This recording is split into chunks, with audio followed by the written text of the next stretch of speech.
বেনামাজি যদি মারা যায় পৃথিবীর জমিনে, ওর জানাজার সালাত আপনি কখনো পড়বেন না। ইহুদি তোমাকে কি করলো? ইহুদির জানাজার তো তাহলে পড়া যাবে। ও হে মুসলমান, তুমি কি জানো যারা সালাত পড়ে না বেনামাজি কত খারাপ? আল্লাহ বলছেন, আল্লাহ বেনামাজিদেরকে কত খারাপ বলেছেন তা শোনো। কোরআন মাজিদের 9 নম্বর সূরা তওবা আয়াত নম্বর 84 আল্লাহ বললেন, ওয়ালা তুসাল্লি আলা আহাদিম মিনহুম মাতা আবাদান ওয়ালা তাকুম আলা কবরি ইন্নাহুম কাফারু বিল্লাহি ওয়া রাসূলিহি ওয়া মাতু ওয়া হুম ফাসিকুন। আল্লাহ বললেন, ওয়ালা তুসাল্লি আলা আহাদিম মিনহুম মাতা আবাদাও। ও হে নবী, ওদের কেউ মারা গেলে তার উপর কখনো জানাজা সালাত পড়বেন না। ওদের মানে বেনামাজি, কোনো বেনামাজি যদি মারা যায়, আল্লাহ বললেন, ও হে নবী, কোনো বেনামাজি যদি মারা যায় পৃথিবীর জমিনে, ওর জানাজার সালাত আপনি কখনো পড়বেন না। যেই ব্যক্তি সালাত পড়ে না ওই ব্যক্তি মুসলিম থাকে না। যেই ব্যক্তি সালাত পড়ে না ওই ব্যক্তি মুসলিম থাকে না। ওই ব্যক্তির কোনো জানাজার নেই। এরপরে আল্লাহ বললেন, ওয়ালা তাকুম আলা কবরিহি, হে নবী, তাদের কবরের পাশেও কখনো দাঁড়াবেন না। যেই সমস্ত ব্যক্তিরা পৃথিবীর জমিনে সালাত আদায় করে না, এদের তো জানাজার নেই। এদের কবরের পাশেও আল্লাহর নবীকে দাঁড়ানোর নির্দেশ না করে দিয়েছেন। আল্লাহর নবীকে বেনামাজির কবরের পাশে দাঁড়িয়ে তার জন্য দোয়া করা নিষিদ্ধ করে দিলেন। এবং পৃথিবীর জমিনের যত আলেম আছে, কোনো আলেম বেনামাজির জানাজা পড়তে পারে না।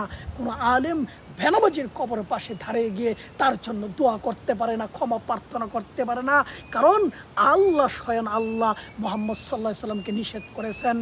এরপরে আল্লাহ বললেন, ইন্নাহুম কাফারু বিল্লাহি ওয়া রাসূলিহি, তারা আল্লাহ ও তার রাসূলকে অস্বীকার করেছে। তারা আল্লাহ ও তার রাসূলের সাথে কুফরি করেছে।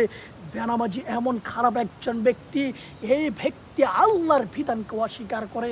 এই বেনামাজি পৃথিবীর জমিনে আল্লাহ বলেছে, ওয়া আকিমুস সালাত, তোমরা সালাত কায়েম করো, তোমরা সালাত পড়ো।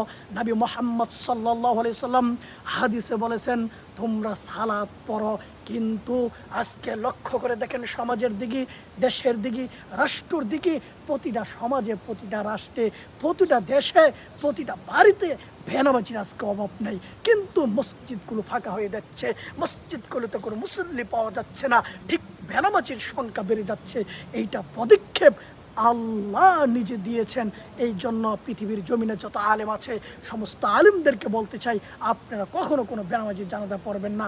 কারণ তারা আল্লাহ তার রাসূলকে অস্বীকার করে। কীভাবে অস্বীকার করে? আল্লাহ বলছে সালাত পড়ার জন্য, তারা সালাত পড়ে না, তারা আল্লাহকে অস্বীকার করলো। মুহাম্মদ সাল্লাল্লাহু আলাইহি সাল্লাম বলছে তোমরা সালাত পড়ো, তারা সালাত পড়ে না, তারা সালাত কায়েম করে না, তারা মুহাম্মদ সাল্লাল্লাহু আলাইহি সাল্লামকে অস্বীকার করলো। তাহলে তারা দুইজন ব্যক্তিকে অস্বীকার করার কারণে তারা পৃথিবীর জমিনে কাফের হয়ে গেল। এই কাফের কোনো জানাজার হতে পারে না। যদি কাফের বেনামাজির জানাজার পড়তে হয়, তাহলে ইহুদি তোমাকে কি করলো? ইহুদির জানাজার তো তাহলে পড়া যাবে। বেনামাজি ওই ইহুদির সমান, কারণ বেনামাজি যেরকম কাফের, ইহুদিও কাফের। তাহলে ইহুদির জানাজা পড়লেও পড়া যায়। আল্লাহর নবী মহান আল্লাহ আবার আয়াতের 4th অংশে যেই কথা বললেন, ওয়ামাতু ওয়া হুম ফাসিকুন, আর তারা আল্লাহর অবাধ্য অবস্থায় মৃত্যুবরণ করেছে। আল্লাহর অবাধ্য অবস্থায় মানে তারা, আল্লাহ বলেছিল সালাত পড়ার জন্য, তারা পড়ে নাই। রাসূল বলছিল সালাত পড়ার জন্য, তারা পড়ে নাই। এই বেনামাজিরা দেখবেন আজকে সমাজে নেতৃত্ব দিচ্ছে, আজকে রাষ্ট্রের নেতৃত্ব দিচ্ছে। আজকে যদি সমাজের মসজিদের সভাপতি যদি সালাতদারি হতো, মসজিদের সেক্রেটারি যদি সালাতদারি হতো, মসজিদের মুতাল্লি যদি সালাতদারি হতো, আর যদি এরা পদক্ষেপ নিত যে যেই ব্যক্তি এই সমাজের অন্তর্ভুক্ত থেকে সমাজের ভিতরে নামাজ আদায় করবে না, মসজিদে নামাজ পড়বে না, 5 ওয়াক্ত সালাত আদায় করবে না, এদের জানাজা ইমাম সব পড়াবে না, এই ডিক্রিয়া যদি এই সমস্ত মসজিদ কমিটিরা দিত, তাহলে বাংলার জমিনে কোনো দিন একটি বেনামাজিকেও আর খুঁজে পাওয়া যেত না। সম্মানিত সৌদি মণ্ডলী, যারা সালাত পড়েন নাই, আপনাদের নিকট বিনীত আহ্বান, আপনারা 5 ওয়াক্ত সালাত আদায় করুন। কারণ আল্লাহর নবীকে বেনামাজি সালাত পড়তে আল্লাহ নিষেধ করে দিয়েছেন। আর আমি একজন সাধারণ মানুষ হয়ে কী করে বেনামাজি সালাত আদায় করি? এটা তো কোনোভাবে হতে পারে না। কারণ আমি তো নবীর চেয়ে বেশি জ্ঞানী ব্যক্তি না, আমি তো নবী মুহাম্মদ সাল্লাল্লাহু আলাইহি ওয়াসাল্লামের চেয়ে বেশি জ্ঞানী ব্যক্তি না, তার চেয়ে বেশি আমি আলেম রাখি না। কারণ নবী মুহাম্মদ সাল্লাল্লাহু আলাইহি সাল্লাম সমস্ত আলেমের লিডার, নবী মুহাম্মদ সাল্লাল্লাহু আলাইহি সাল্লাম সমস্ত মানুষের লিডার। যেই ব্যক্তি সমস্ত মানুষের লিডার, যেই ব্যক্তি সমস্ত মানুষের জন্য রহমাতুল লিল আলামিন, ওই ব্যক্তিকে আল্লাহ নিষিদ্ধ করে দিলেন।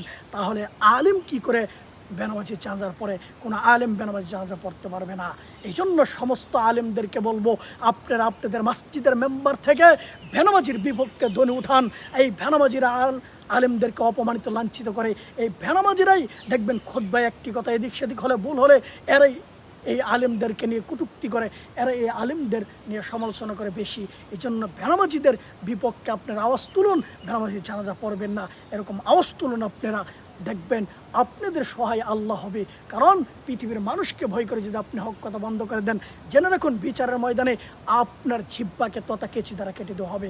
এই জন্য যারা দিনী ভাই আছেন, যারা আলেম আছেন, তাদের নিকট বিনীত আহ্বান, আপনারা প্রতিটা মেম্বার থেকে, প্রতিটা জুমার খুতবার মেম্বার থেকে, প্রতিটা মসজিদ থেকে আপনারা আওয়াজ তুলুন যে যারা বেনামাজি আসে এদের জানাজা আল্লাহর নবীকে পড়তে আল্লাহ নিষিদ্ধ করেছেন, এদের কবরের পাশে দাঁড়াতে আল্লাহ নিষিদ্ধ করেছেন আল্লাহর নবীকে, তাহলে আমরা এদের জানাজা পড়তে পারি না। আল্লাহ যেহেতু নবীকে নিষেধ করেছেন, তাহলে আমরাও পড়বো না। এরকম আপনি বয়কট করে দেন, দেখবেন আগামীকাল থেকেই সমাজে এই নিয়ম যদি চালু হয়ে যায়, তাহলে আগামীকাল থেকে ফজরে দেখবেন যে জুমার দিনে মসজিদে যে মুসল্লি হয় তার চেয়ে বেশি মুসল্লি হবে ফজরের সালাতে ইনশাআল্লাহ।